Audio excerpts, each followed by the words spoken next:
Hey, it's me and the wife and baby Zachariah.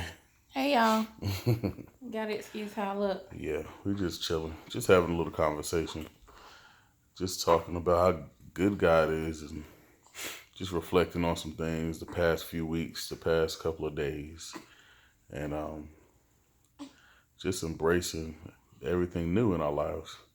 Mainly this little fella. He wants an extra ounce of milk. He's getting grumpy. Say hello. Yeah, He he's talking. chirping. He talking to the camera. You gonna show out for the people? You gonna show out Zach? So I want an extra ounce of milk. I'm gonna show my butt. He's gonna holler till you get that extra ounce. Yeah, I'm gonna show my butt. So, babe, what's on your mind? So first of all, I just want to thank everybody for their generosity and being there for us. And as many of you know, this has been a hard, slow recovery for me. Had a few complications along the way with him, but it was all worth it. I just want to thank our family, friends, co-workers, neighbors, everybody who was there, to help us out. People who brought us meals and who came to see about me in the hospital. I mean, I was in and out of emergency and people were coming. Just being there. My family, my brother and sisters, and everybody wanted to meet him. It was just a slow process. I couldn't stay out of the hospital for some reason, but I appreciate everybody and all our family being there. I'm sorry. Let me get him together. He wants the extra ounce. He's so smart. He's like, they told me I can only have 3 ounces, but he wants that extra ounce of milk. So, get yourself together, son. But yeah, so we're grateful. We just want to talk about, waiting on God and waiting on your blessing. Trusting in God also. Yeah, just trusting the process. Because it took us 8 years. We've been married 9 years this June. And it took us 8 years to conceive him. But God made us a promise years ago, and we held on to that promise. And sometimes it felt like we were going to give up and along the way. But, when you just hold on to his promise and don't give up and just know that he will deliver on what he promised, everything would just fall into place. And this was well worth it. I'm so glad that we waited. I wouldn't change a thing. Buddy, you showing out. And just to add to what she's saying, it's totally true. God is awesome. He's amazing. And we're just blessed, man. I tell you, we're just blessed. Hold on, y'all. I'm sorry. He don't need that extra ounce of milk. You all right, buddy? Okay, go ahead. Yeah, he's amazing. I got so much respect for my wife and so much, admiration for everything she's been through and seeing her pull through it. And she doesn't think she's strong, but I think she's very strong to go through what she went through. Over 36 hours of labor, and it's just the process just was not what we thought it would be. They had to rush her back for an emergency C-section. At that point, it's like no need to keep torturing. I demanded an emergency C-section. Yeah. And for them to knock me out, because that was rough. It was rough. It was rough, but it was all worth it. Mm-hmm. It was all worth it. And back there, I didn't think I was going to wake up, to be honest, because we had a few little complications along the way. Yeah. And I couldn't breathe. But God. But God. Yes. So. With all of that said, it's going to come a time where you're going to need to praise him.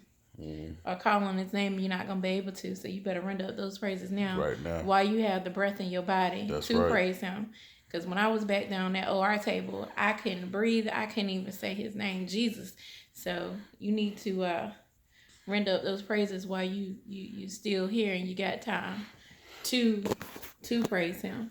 So yeah, this was rough, but it's all worth it. It's all worth it. I just thank God for, this whole time it's like he was speaking to us like, don't travel after this trip, no more traveling. And, then listen, lost my money for our trip to Jamaica. But this was worth it. I was thinking, God was trying to spare us from a plane accident or something. But the whole time he knew, setting us up for our blessing, our deliverance. I remember this prophet, she spoke over me. Tawana Adams, I'm gonna call her name. And I saw her at the Women of Spirit breakfast, October 2017.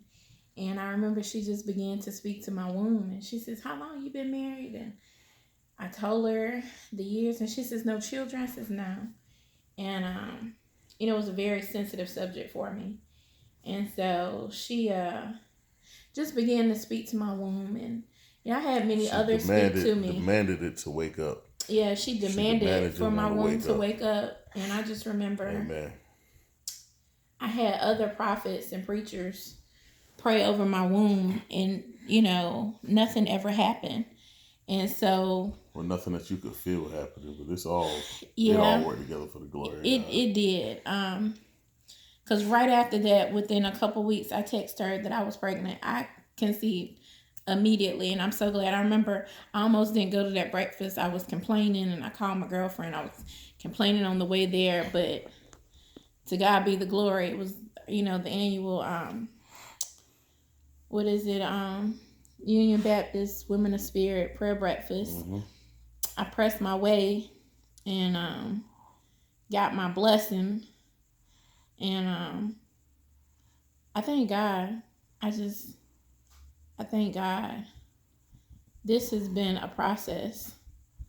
And it's like I sit back and I just think about everything that we went through and how he was talking to me the whole time, and just down to getting a pregnancy test that I was like, God, why you got me stopping off at Family Dollar in 5 o'clock traffic for a pregnancy test? I remember my coworkers were saying, oh, you're sick. This is back in October, November. You need some Mucinex. You need to clear that up. They make stuff out there to clear it up. So I said, let me, when somebody gets sick in the office, don't nobody want to be around them. You got to take Mucinex, something to help clear it up. So I said, okay.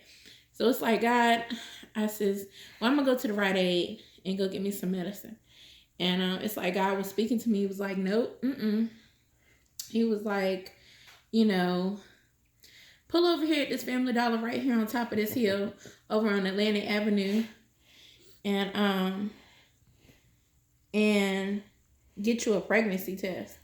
I didn't argue. He speaks to me. Mm-hmm. I didn't argue it. And I pulled off at the top of that hill, went in, got me about $22 worth of snacks. And my husband will tell you I'm not a snacker. I'm a meal person. I like steak, baked potato salad. And I pulled off at the top of the hill, got me a little pregnancy test. And he says, go home and take that. And then you go buy you some Mucinex, depending upon your results. So I said, okay. So I came home, took the little test, and sure enough, it was positive. Amen. And but just before that, though. Oh yeah, tell we were getting ready to go on a date. You remember? Yeah, It was date night. We were going to Raleigh Grand Movie Theater. Yeah, we went over to Target. Remember? What and it's like God just spoke to me. Told you. And was like, before your date, I want you to go inside Target and y'all excuse my nails. I need to just get myself together.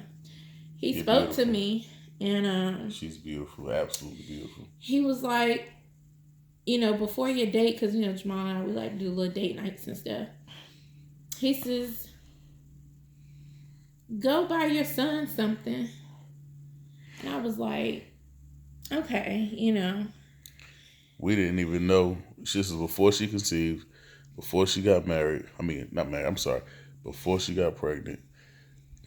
We had both had a visitation in the spirit from the Lord telling us that we would have a son and that his name would be called Zachariah on 2 separate occasions. The Holy Spirit fell upon her and told her to go buy Zachariah some outfits out of Target. She was obedient. We had those outfits for how many months before he was even conceived? I don't know. At least for 4 to 6 months before he was even conceived. Yeah. But we just had a faith that God told us to do something and we were just going to be obedient and do it. And we had an expectation. We had sowed the seeds. We had prayed. We had fasted. We knew that it was going to be our season. We were going to reap a harvest. And this is a harvest right here. Our blessing. And we love him so much. Because I had gotten to the point, I was like, well, we probably won't have no children. We just going to travel and enjoy each other. And we were actually so wrapped up in each other. We had started traveling and, I would have some booked for us every month, twice a month. We were going somewhere. We went on like 8-10 trips last year. We were just gone. Yeah, I mean, I always had something planned for us. That's when it was going to happen. And I always told her, because before we were on the kick where, you got to plan this. Oh, I'm ovulating, babe. We got to do this. And you can't plan, you can't schedule. It's not a job. It's something that happens naturally between two people that love each other. Mm-hmm. You just got to let it happen. And, we went from worrying about it to just worrying about each other, just loving each other, just being there for each other, just enjoying it and being wrapped up and being in love with each other. And through that love, God blessed us. So anybody out there that's trying to plan it out, that's trying to do it your way, sometimes I know it sounds cliche, but you have to let go and you have to let God. It's not in your time, but it's going to be in his time. And I have to say something else too, because I know there's other couples out there who struggle with infertility. Fertility issues. Yeah, and I have to say this, just as a woman, because I hope this reaches somebody else. You got to learn how to celebrate your friends, even when they're going through their process. And I know it's hard. I know it is so hard. Because you're not jealous, but you're like, God, when is it going to happen for me? Yeah. And I just remember we FaceTime with one of our friends and she let us know, you got the camera all messed up, babe. Sorry. That, her and her husband were expecting a child. And we were down at the beach and I just remember walking through Walmart, FaceTiming with her, and I was just genuinely happy for her. I remember when my cousin called me and telling me that she was pregnant. I was it's like this genuinely, like, just happy for her. And I think that's when I had like really given it over to God, but didn't like consciously know that I had given my situation over to God, because I would always check up on it and say, God, I'm ovulating or I'm doing this, do it. But I just forgot about it. Yeah. And just, started doing what I needed to do for myself and for our relationship. And we took our marriage to a whole nother level. Like, we just, started traveling. But you got to learn how to celebrate others. And it's hard. It's because I know it was certain friends that I was not there for completely or 100% that I should have been there for during their time, but they came back and showed the love to me. But it's hard. It's definitely an emotional roller coaster when month after month and you see that cycle come and you cry and your husband gets down by the bedside and he'll pray over you and your stomach and your womb and you just feel like it's never gonna happen, like, Then when you see people, when y'all gonna have children? First of all, that's another thing. If you know a couple that's been married for a long time. Hello, somebody. Do not ask them. Hello, somebody. When they're gonna have a baby or what's taking them so long. Yeah. Don't do that. Mm-hmm. Obviously, there is a situation. I just don't. I have not met a married couple that's been together for years. That's been together for years since 20s, early 20s, that does not want to conceive or have a child. Now, there probably are couples out there, but I'm sure they make it known that they don't want kids, that they're on the same page. Yeah, that they're on the same page, but don't do that, because you don't know how that couple or that woman suffers in silence. Yeah. Just don't do it. Just pray for them. And say, and it doesn't have to be out in the open. Just, just silent. Pray for that couple in silence. And, you just intercede and pray on their behalf that God will, bless them with children. So that's another thing that I just wanted to kind of address. So never, never, ever, ever, attack anybody's fertility. But we have so many stories over the years, and a certain doctor said no, but God said yes. Then there were certain doctors.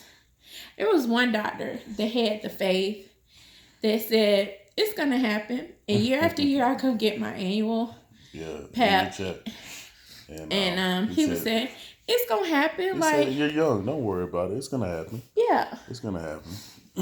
And we went in, and Lord and behold, he's the one who did our little ultrasound, and he was like, so there's a baby in there, you just can't see it because it's so early, but God is good. I was like, we got to the end, and he was there to the end. I was like, God, you were great. And I just remember coming home telling my husband, I was like, this doctor is phenomenal. Like, he has this faith about him that I just love. Like, he had this faith when I didn't have faith. It's funny because as we were getting ready to get discharged from the hospital, I went down there to get the car, pull it up to the area, and I'm on my way back up to the hospital room to go get Toy and the baby and bring them down. And I see this doctor, same doctor, outside the hospital. We stop and we talk for a little bit. And he's like, tell Latoya I said hello, give her my well wishes. I said, Doc, she's up there. She's going to come down. Why don't you come on up to the room, meet the baby, say hi to Latoya? He said, you know what, I'll do that. So I just thought that was really cool that through the process of, her not being pregnant, just going in for her annual paps and him encouraging her, letting her know that everything will be okay. And then for us to find that we were pregnant, her having to go to the doctor to get a checkup to make sure that she was pregnant, for him doing that exam, and then when her getting ready to leave, it just came around full circle that he was the one that actually saw us on the way out. Got to see the baby, got to see her, and just it's just awesome how God works, and we just thank him for it. We thank God, and we thank everybody, because throughout this process, all of y'all have been amazing. Overflow with joy, with tears. We didn't have not one thing for our baby. Let me tell you something. Everybody provided every need. I'm telling you. Pamper, wash, crib, mattress, car seat, stroller. It's like people didn't care about pocketbooks. People were so generous, and we are thankful. We are grateful. Every need has been met. Down to gift cards, his milk. God is so good. So faithful. I was a little worried, but every need was met. He has everything. And I'm thankful he's here, and I'm so in love. I never thought I would love anything more than my husband, but I'm so in love with him. I love both of them, but this little thing right here, he is just so sweet. The joy of our lives, the joy. Yes. That's the only thing. He's the joy of our lives. Yeah. So. Well, we've been on this thing for about almost 20 minutes, babe. So I'm going to wrap it up. But I just wanted to get up here. We just wanted to talk to everybody, let everybody see that we're doing amazing. She's still recovering. It's a day-by-day process, but she's doing well. The baby's doing amazing. And we just thank you guys. We love you. And You know, we'll be checking in with you periodically. It's more. This not gonna be the last video. All right. God bless everybody. And we coming back because we got to go into detail about stuff. Yes. This is just kind of, You see. But yeah, we're going to go into some detail about some stuff. So stir up some souls and help bring faith and encouragement to somebody else. Yes. Because I remember going through this time and, you suffer in silence and depression and all that. People see the made up me or the one that's always out and about doing stuff. But nobody sees, the silence, dealing with infertility, and you with your husband for so many years and you're not able to give him a child. Like, that was very heartbreaking. But yeah, we're gonna get deeper into it. Yeah. We got to. Until next time, family, the Olds family, we are out. Bye-bye. Say bye, Zach.